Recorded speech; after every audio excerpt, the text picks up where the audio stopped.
পিতা পরমেশ্বর ধন্যবাদ মহান প্রভু যিশুর নামে। আর যিশুকে জানাই অসংখ্য অসংখ্য ধন্যবাদ। মানুষ জীবিত অবস্থায় ঈশ্বরের কাছে ক্ষমা চাইতে পারে, কিন্তু মৃত্যুর পরে আর কোনো ক্ষমা নেই। আমরা এই বিষয় নিয়ে আজকে আলোচনা করব। তার আগে একটা প্রার্থনা করে নেব। সৃষ্টির মালিক পিতা পরমেশ্বর, আপনার কাছে এলাম প্রভু যিশুর নামে। আর যিশুকে জানাই অসংখ্য অসংখ্য ধন্যবাদ।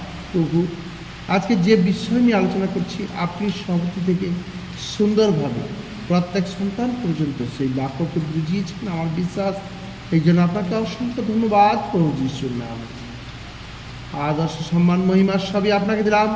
ছোট্ট প্রার্থনা প্রভু যিশু খ্রিস্টের নামে চাইলাম, আমেন। আজকে যে বাক্য নিয়ে আলোচনা করছি, প্রভু সেই বাক্যকে আমার হৃদয়ে দিয়েছেন এবং প্রত্যেকে যেন সেই পবিত্র আত্মার দ্বারা সেই বাক্যকে বুঝতে পারে। প্রভু, আপনি তাদেরকে সাহায্য করছেন বোঝার জন্য। মৃত্যুর পরে আর ক্ষমা চাওয়ার আর কোনো রকম রাস্তা নেই।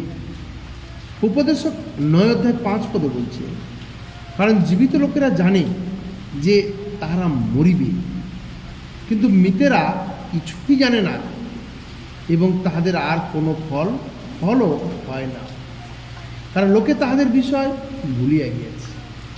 তাহলে জীবিত মানুষেরা জানে যে সে মরবে, কিন্তু মৃতরা তো জানেই না, সে তো মরে গেছে অলরেডি। আর তাদের কোনো ফল হবে না, ক্ষমা চাইলেও ক্ষমা পাবে না। জীবিত অবস্থায় যদি কোনো মানুষ ক্ষমা চায়, সে ক্ষমা পেতে পারে।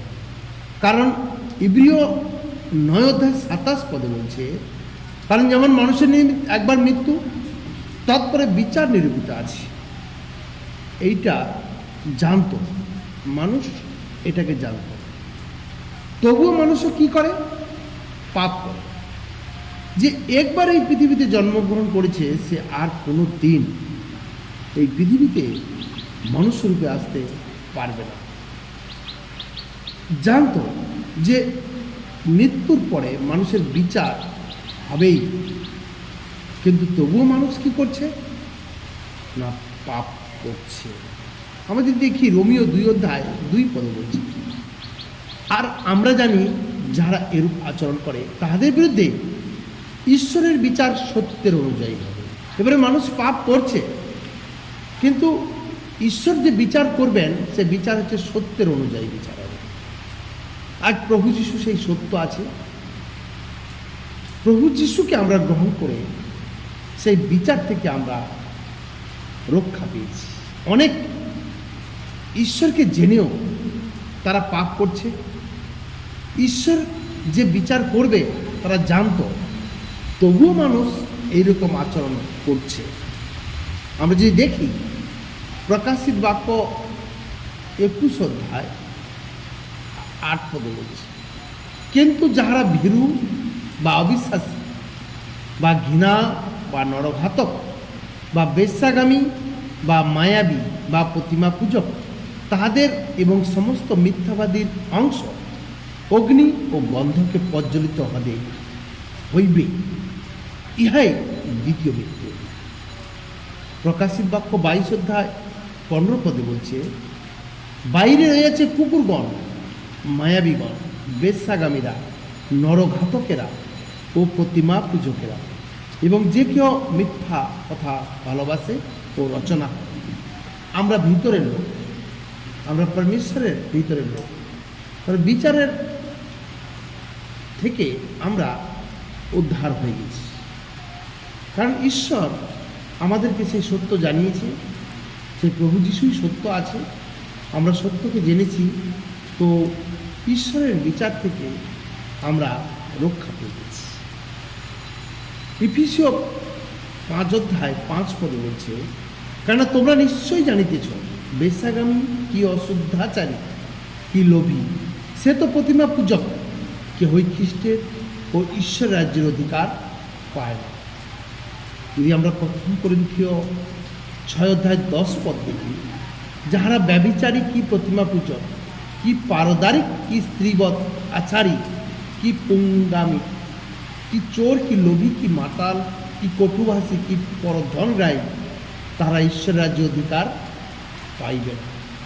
আজ যারা ঈশ্বরকে জেনেও ধন্যবাদ দিয়ে পাপ করছে, কোনো মতে ঈশ্বর সেই সব মানুষদেরকে স্বর্গরাজ্য অধিকার দেবে না।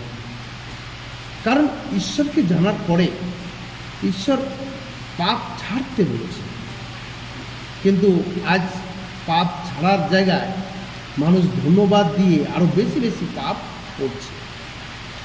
প্রথম করন্থীয় 5:11 বলছে, কিন্তু এখন তোমাদিকে লিখিতেছি যে ভাতা নামে আখ্যাত, মানে আমরা সবাই এই পৃথিবীতে যতজন বিশ্বাসী সবাই আমরা নিজেদের সম্পর্ক ভাই। ভাতা নামে আখ্যাত কোনো ব্যক্তি, পৌলুস বলছে, যদি ব্যভিচারী, কি লোভী, কি প্রতিমা পূজক, কি কটুভাষী, কি মাতাল, কি পরধনগ্রাহী হয়, তবে তার সঙ্গে থাকিতে নেই এমন ব্যক্তির সহিত আহার পরিচয় নেই। কারণ 12 বলছে, দেখো, বস্তুত বাহিরের লোকেদের বিচারে আমার কাজ কি? ভিতরের লোকেদের বিচার কি তোমরা করো না? কিন্তু বাইরের লোকেদের বিচার ঈশ্বর করিবেন। তোমরা আপনাদের মধ্যে হইতে সেই দুষ্টকে বাহির করিয়া দাও। তাহলে আজ যারা ভুল করছে, যারা পাপ করছে, তাদের বিচার ঈশ্বর করবে। তাহলে তাদেরকে বলছে, তাদেরকে তোমরা বের করে দাও। যে কথা শুনছেন, পৌলুস বলেছে 2-3 বার চেতনা দাও, না শুনে তাদের সংস্পর্শে থেকো না। তারা যে পাপ করছে সেই পাপ করো না। কারণ কে চাইবে কারোর জন্য নরকে যেতে? কিন্তু প্রভু যীশু সবার জন্য উদ্ধার এনেছে স্বর্গে যাওয়ার জন্য। তাহলে আমি কেন স্বর্গে যাব না? কোনো ব্যক্তি পাপ করছে, তাকে বলা সত্ত্বেও সে করছে, তো তার সঙ্গে থেকে কি নরকে যাওয়ার চেষ্টা করবো না? নিশ্চয়ই না। কারণ প্রভু যীশু উদ্ধার করেছে আমাদেরকে নরক থেকে স্বর্গে যাওয়ার জন্য। রিজার্ভেশন নরকেরই ছিল পাপের কারণে। আজ প্রভু সেই পাপ থেকে ক্ষমা করে আমাদের স্বর্গে রিজার্ভেশন করে দিয়েছে, স্বর্গে কনফার্ম টিকিট হয়ে গেছে। তাহলে আমরা আবার কেন কোনো পাপী ব্যক্তির সংস্পর্শে থেকে বিশ্বাসী কথা বলছে? সে পাপ করছে, তার আমি সাহায্য করছি, আর তার সঙ্গে থেকে আমি পাপ করে নরকে যেতে চাইব না? নিশ্চয়ই না। এই জন্য বলছে তাদের থেকে সরে আসো, কারণ তাদের বিচার ঈশ্বর করবে। রোমীয় 1:32 বলছে, তারা ঈশ্বরের এই বিচার জ্ঞাত ছিল যে তারা জানত যে একবার মৃত্যু, তারপরে বিচার, আর বিচার ন্যায্য হবে, বিচার সত্যের হবে। জানত তারা, যারা এরূপ আচরণ করে তারা মৃত্যুর যোগ্য। জানত তারা যে তারা নরকে যাওয়ার যোগ্য, মৃত্যুর যোগ্য, তথাপি তাহারা তদ্রূপ আচরণ করে। তারা সেরকমই আচরণ করছে। কেবল তাহা নয়, কিন্তু তদাচারী সকলের অনুমোদন করে। এই তো তারা করছে আরও লোককে করার জন্য সাহায্য করছে, যে আমি যেমন পাপ করছি তুমিও তেমন পাপ করো। গীত সংহিতা 75:2 বলছে, আমি যখন নিরূপিত সময় উপস্থিত করিব, তখন আমি ন্যায্য বিচার করিব। ঈশ্বর একদিন স্থির করেছেন, সেদিন বিচার হবে পিতার আদালতে, আর সে বিচার ন্যায্য বিচার হবে। সেখানে কোনো রকম মিক্স থাকবে না, যে আমি একটু একটু পাপ করতাম, ক্ষমা করে দাও, আমি একটু একটু ভুল করেছি, ক্ষমা করে দাও। ঈশ্বর আমাদেরকে একেবারে শুদ্ধ, পারফেক্ট দেখতে চায়। আমরা যদি দেখি, আর যারা ভুল করছে, যারা পাপ করছে, তারা বলছে যে কই, আমি তো ভুল করছি, আমি তো পাপ করছি, আমার তো কিছুই হচ্ছে না। যখন 12:47 বলছে, আর যদি কেউ আমার কথা শুনিয়া পালন না করে, আমি তাহার বিচার করি না। কেন? কারণ আমি জগতে বিচার করিতে নয়, কিন্তু জগতে পরিত্রাণ করিতে আসিয়াছি। তাহলে এখানে বিচার করবে না। কেউ ভুল করলে এখানে বিচার হবে না। তার আদম হাওয়া ভুল করেছে, তাকে স্বর্গ থেকে তাড়িয়ে দিয়েছে, তার হাত পা ভেঙে দেয়নি বা তাকে রোগগ্রস্ত করে দেয়নি। তাকে বলছে যাও, তুমি পাপ করেছো, তোমার আর স্বর্গে থাকা যাবে না, স্বর্গ থেকে বের করে দিয়েছে। আজ যদি কোনো ব্যক্তি প্রভু যিশুকে জানার পরে পাপ করে, স্বর্গে ঢুকতে দেবে না।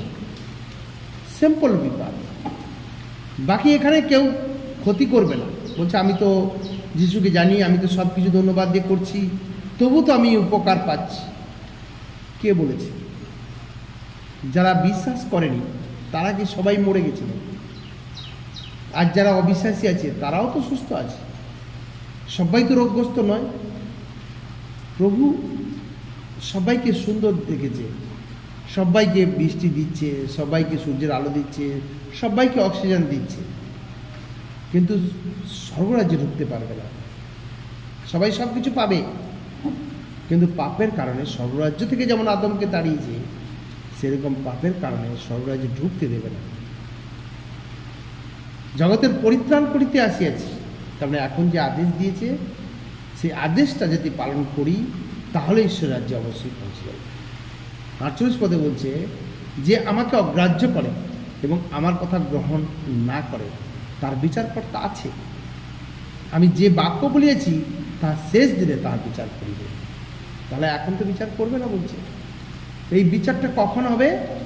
শেষ দিনে, যেদিন একদিন নিরূপিত করছে ঈশ্বর, পিতার আদালতে যখন বিচার হবে, তখন যা কিছু এখানে করছি, অনেক পুস্তক আছে আর জীবন পুস্তক আছে। সেই জীবন পুস্তকে যাদের নাম লেখা আছে তাদের বিচার অলরেডি স্বর্গের জন্য হয়ে গেছে। আর অনেক পুস্তক যাদের আছে, যারা আজ ধন্যবাদ দিয়ে সব কিছু করছে, পাপ করছে, 100% তাদের বিচার হবে, আর বিচার ন্যায্য হবে। ওখানে কোনো